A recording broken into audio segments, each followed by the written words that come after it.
Ավագ և միջնակարգ դպրոցների համար դեկտեմբեր ամիսը կընթանա բավական ծանրաբեռնված, ինչու ոչ նաև լարված գրաֆիկով։ Հայաստանի Հանրապետության կրթության և գիտության նախարարի կողմից կատարված փոփոխությունները գործի դնելու ճիշտ ժամանակն է և այս դպրոցները առաջին անգամ աշխատելու են նոր համակարգով։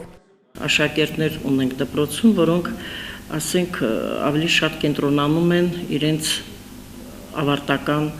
միասնական այդ քննությունների առարկաների վրա եւ ինչ-որ խնդիրներ առաջանում էին ծանրաբեռնվածության հետ կապված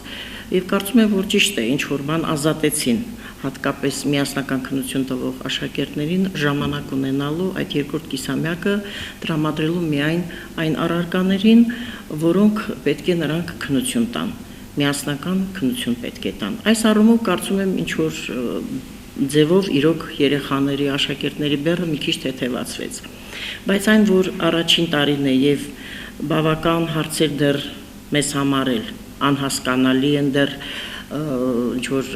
լուծման կարիք ունեն, գուցե պրակտիկայում ընթացքում մենք կարողանանք այդ հարցերին պատասխանել, պատկերացրեք, որ հարցեր կա, որ այս պահին մենք էլ չենք կարողանում պատասխանել։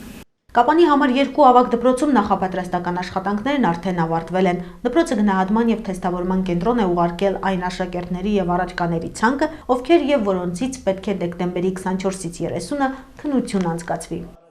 Բոլոր աշխատանքները նախապատրաստական արդեն համայնը ավարտվել է,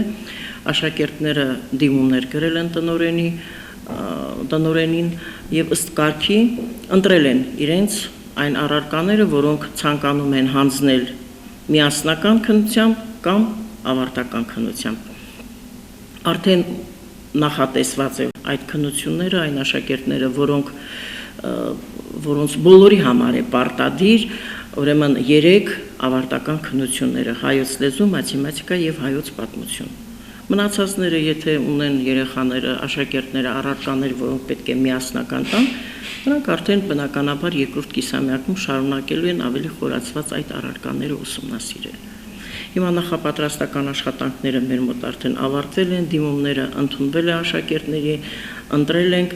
Դպրոցի տնօրեն Ռիտա Օվչյանն ասաց, որ երևույթը նոր է և դժվարություններ իհարկե կլինեն, հենց այն, որ դեկտեմբերին քննություն հանձնող աշակերտները ժամանակ չեն ունենա պարապելու, քանի որ մինչ այդ դասապրոցեսի են մասնակցելու, ինքնին բարդ է, բայց եւ այնպես։ Այս տարվա մեր 84 շրջանավարտներից առաջին կիսամյակում ունենք այս պատկերը քննություն տվող աշակերտների։ Հայոց լեզուն քննություն է տալու 19 աշակերտ, մաթեմատիկան 40, պատմությունը 58։ Աշակերտներ կան, որոնք ասենք բարձրագույն ուսումնական հաստատություն չեն դիմելու, բնականաբար նրանք չեն տալու միասնական քննություն եւ նրանց երկրորդ կիսամյակի ամբողջ գործը նա է լինելու, որ այդ 3 առարկաները, որոնք նրանք պետք է տան պարտադիր ավարտական քննությունը, նրանք դրանք խորացված կպատրաստվեն, կնախապատրաստվեն, քննությունը կտան արդեն հունիսին։ Այն շրջանավարտը, ով քննություն կհանձնի որևէ առարկայից, երկրորդ կիսամյակում այդ առարկան այլևս չի ուսումնասիրի եւ ժամանակ կունենա խորապես սովորելու մյուսները։ Ավարտական քննությունները հանձնում են բնականաբար երկրորդ կիսամյակում չեն հասնի այդ առարկաները եւ կխորանան այն առարկաների, ասենք, եթե հանձնելու են, բայց եթե այդ առարկաները նրանք ունեն նաեւ, ասենք, հայոց պատմությունը, հայոց լեզուն տալու են, ասենք, միասնական քննություն, բնականաբար նրանք դեկտեմբերին չեն հանձնի եւ կշարունակեն երկրորդ կիսամյակում կրկնեն խորությամբ ուսումնական շաբաթում 34 դասաժամ է նախատեսված, 3 պարտադիր այդ առարկաներով, տասական ժամերով, 3 ժամ հայեցողական եւ 1 ժամ ռազմագիտություն առարկան ՆԶՊ նախնական զինվորական պատրաստություն։ Կհանգեցնի արդյոք այս նորույթը կրկնուսուցման վերջին կերևա առաջիկայում։ Թվում է, թե այն բոլոր պայմանները իրոք ստեղծվում են, որպեսզի աշակերտը իր ուժերով, իր աշխատասիրությամբ կարողանա հաղթահարի բուհական այդ քննությունների շեմը եւ նորմալ բարեհաջող քննություններ հանձնի։ Կարծում եմ, որ այդ հնարավորությունը իրոք այս փոփոխությունը տալիս է եւ աշակերտից է արդեն կախված։ Եթե աշակերտը 4 ամիս, 5 ամիս պատրաստվելու է շաբաթական 10 ժամով այդ առարկային, կարծում եմ իր ցանկության աշխատասիրության դեպքում իհարկե նա կարող է հաղթահարել այդ շեմը եւ առանց մասնավոր, ասենք, պարապմունքի կարող է ընդունվել բարձրագույն ուսումնական հաստատություն։ Ինչ վերաբերում է 9-րդ դասարանցիների համար նախատեսված քննական թեստերը փոխադրությամբ փոխարինելուն, ապա Պրակտիկան ցույց է տալիս, որ թեստերի միջոցով անցկացվող քննությունները այդքան էլ օբյեկտիվ չեն։ Ես կարծում եմ, որովհետև իրոք հենց կազմակերպական առումով էլ բավական բարդություններ է առաջացնում, մի տեսակ վերահսկելն է բավական դժվարանում, այսինքն օբյեկտիվ պատկեր մենք դժվար ենք ստանում։ Կարծում եմ ճիշտ է, որ 9-րդ դասարանում փոխադրություն է, որովհետև կարծում եմ դրանով ավելի ճիշտ եւ օբյեկտիվ կարող ենք ստանալ իրոք պատկերը աշակերտը ինչ մակարդակի է նրա գիտելիքները հայերենից, հայոց լեզվից։ Բայց շարունակվում է միևնույն է դեռ տեստերը մնալ գործածության մեջ եւ քննությունները բուհական դեռ ավարտական միասնական քննություններ լինելու են տեստերով բնականաբար։ Ամեն տարի մի նոր բան ավելացնելով, արկա թերությունները շտկելով ու զարգացնելով, ի վերջո կկայանա ավագ դպրոցը, համոզված է Ռիտա Օվչյանը։ Այսօր մեր պատկերացրած ավագ դպրոցը մենք չունենք։ Դա գաղտնիք չէ, որ չունենք, բայց կարծում եմ, որ այն ինչի համար ստեղծվել է ավագ դպրոցը, դեռ ճանապարհ ունի անցնելու ավագ դպրոցը եւ այս բարեփոխումը գուցե նաեւ դրան է ուղղված, ինչ որտեղ ավագ դպրոցի դերը մեծացնելու,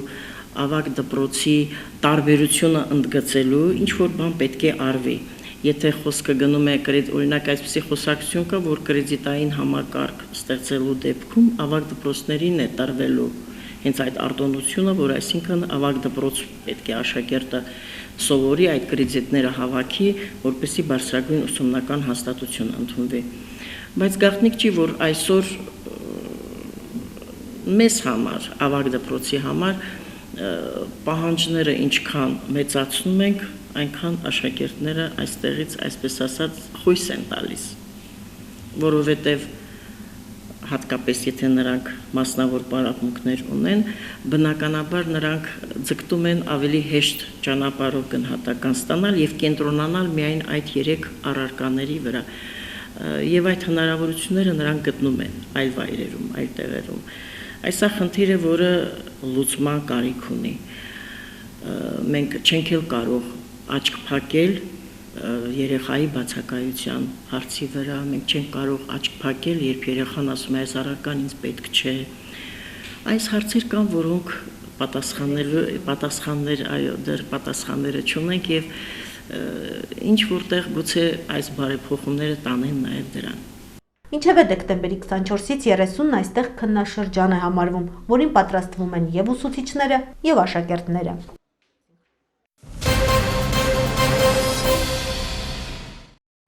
Նոյեմբերի 30-ին Վեգա ընկերության Կապանի խանութ սրահում կայացավ Mercedes-Benz A190 մակնիշի ավտոմեքենայի խաղարկությունը, որին բազմաթիվ քաղաքացիներ էին մասնակցում ոչ միայն Կապանից ու Քաջարանից, այլ նաև տարածաշրջանի գյուղական համայնքներից։ Վերջիններս նոյեմբեր ամսին կատարել են գնումներ եւ խաղարկությանը մասնակցելու տոմս ստացել։ Խաղարկությունը առհասարակ Վեգայում ունի բավականին ավանդական բնույթ։ 2016 թվականի ընթացքում գրեթե ամեն ամիս մենք ունեցել ենք խաղարկություններ, կոնկրետ Կապան քաղաքում սա 3-րդ շահած մեքենան է, բայց սուպեր նոյեմբեր ակցիայի շրջանակներում Վեգա ընկերությունը խաղարկեց միայն նոյեմբեր ամսվա ընթացքում միանգամից 5 մեքենա, որոնցից մեկը Կապանում, երկուսը Երևանում արդեն խաղարկվել են, մյուս երկուսը կխաղարկվեն համապատասխանաբար Գյումրիում եւ Վանաձորում հաջորդ շաբաթվա ընթացքում։ Անձամբ ես վարում էի խաղարկությունը Կապանում առաջի անգամ, պետք է ասել, որ Կապանի ազգաբնակչությունը բավականին ջերմ ընդունեց այս միջոցառումը, որի համար խորին շնորհակալություն եմ հայտնում Վեգա ընկերության կողմից։ Շատ կարևոր է այսօրվա մեր իրողության մեջ, որ մարդիկ կարողանում են ուրախանալ ոչ միայն իրենց անձնական շահումներով, այն իրենց մերձավորների հաջողություններով։ Կողմնակի բազմաթիվ շահումներ եղան, իսկ գլխավոր շահումը, որին սպասում էին բոլորը, բաժին հասավ Նաիրա Գևորգյանին։ Նա Քաջարանից է, աշխատում է Զանգեզուրի պղնձամոլիբդենային կոմբինատի համար 2 մանկապարտեզում որպես տնօրեն։ Մենք միշտ օգտվում ենք այս խանութից, բազմիցս։ Այս անգամ գրել էինք փոշեկուլ եւ համակարգիչ։ Գինը հիմա հուզված եմ, լավ չեմ հիշում, ինչպես ինչքան էր։ Ճիշտ ասած, արդեն խաղաղությունը հասնում էր իր ավարտին եւ սենց մտածեցի, որ արդեն ուզում եի դուրս գալ։ Մոտեցա դրանը, որ պետք է դուրս գանք։ Եվ քանի որ որոշում էր կայացված, որ պետք է սկսեին Հայրանունից, դե ինչ խոսք, երբ որ Հայրանունը նշվի, արդեն բարձրաձայնվեց։ Ինչ ասեմ, հուզմունք էր իհարկե, ուրախալի է, ինչ ասեմ, ավելի շատ հուզմունք, անսպասելի։ Նաիրա Գևորգյանն ասում է, որ երբևէ չի մտածել մեքենա վարել սովորելու մասին, չնայած որ իր ընտանիքն ունի մեքենա։ Վարել չգիտեմ, դե քանի որ սա անսպասելի է, ճիշտ չէի մտածում, հիմա սա այսօր կմտածենք ինչ կարելի անել։ Եվ քանի որ շահումն անսպասելի էր, ուստի դեռ չգիտեր ինչ պետք է անի մեքենայի հետ, կսովորի վարել ու կվարի, թե կվաճառեն այն, թե մեկ ուրիշ բան, կխորհրդակցի ամուսնու հետ ու կորոշեն, առայժմ այն տուն կտանեն։ Չեմ կարող ասել, այս պահին դեռ նման հարցերի չեմ կարող պատասխանել։ Առջևում դեկտեմբերն է եւ վեգան ունի մեքենաներ նաեւ դեկտեմբեր ամսվա համար։ Հրավիրում եմ գնումների դեկտեմբեր ամսվա ընթացքում, քանի որ այսօր իրավասու եմ արդեն հայտարարել, որ դեկտեմբեր ամսվա ընթացքում Vega ընկերությունը տրամադրել է 17 Mercedes ավտոմեքենա, ի պատիվ 2017 գալիք թվականի, որոնցից ուրեմն մի մասը կխաղարկվի Երևանում եւ մյուսները մարզերի շրջկենտրոններում եւ խոշոր քաղաքներում այդ ցուցակի այդ թվում եւ Կապանում ցուցակին կարող եք ծանոթանալ հետագա լրահոսում եւ մեր պաշտոնական կայքում եւ Facebook-յան էջում կոնկրետ Կապանում հաջորդ մեքենան կխաղարկվի ուրեմն դեկտեմբեր ամսվա գնումների հիման վրա, բայց խաղարկությունը կկայանա գալիք տարվա հունվարի 11-ին։ Ես արդեն հրավիրեցի մեր հավատարիմ գնորդներին ակտիվ լինել եւ կատարել գնումներ, որպեսզի կարողանան մասնակցեն այդ խաղարկությանը։ Ընկերությունն այսպիսով իսկական տոն կդարձնի իր յուրաքանչյուր հաճախորդի ամանորը, ասում է Vega ընկերության մարքեթինգի բաժնի ղեկավար Արթուր Չոբանյանը։ Իդեպ, բացի ավտոմեքենայի խաղարկության տոմսից, գնորդները կստանան ամանորյա սպրինտ խաղարկությանը մասնակցելու հնարավորություն, որի ընթացքում կշահեն մինչև 100% զեղչեր, հազարավոր արժեքավոր նվերներ, բոլոր կտրոնները պարտադիր շահումով են։